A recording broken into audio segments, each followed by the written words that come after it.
Right, so next we've got Fitzy and Witter at Nova, and then we're heading out to WSFN. Not even 7 o'clock yet. I've already missed an interview and lost my phone. Woo! It's a good start to the day.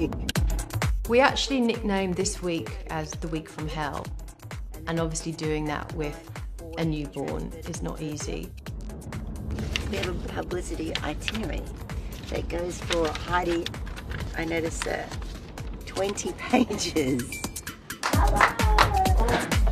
When I fell pregnant, I was writing a book, and we knew that the book was going to come out at the beginning of the year, right after I just had a baby. So we were like, how's this all going to work?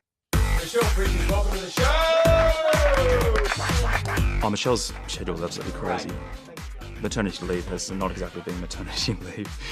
Michelle, how does it make you feel when you help Australians lose a staggering 1.5 million kilos?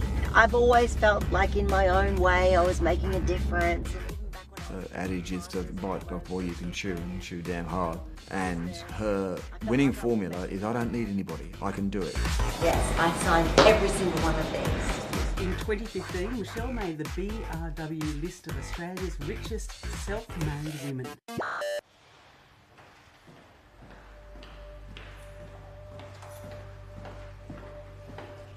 I've been going hell for leather for over a decade now, and it's time for me to have this moment.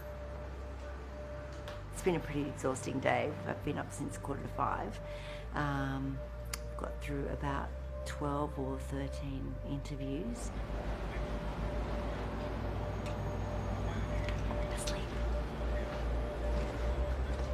Axel coming into this world has definitely brought out another side of Michelle. I don't know if at this point she's changing her priorities, but she's definitely asking more questions of herself. I guess, if others have used the word driven, it's probably pretty accurate, really, like I am. But I don't see that as a negative thing. I love what I do. It's been what I've dreamed of doing since I was a child. So why wouldn't I be driven?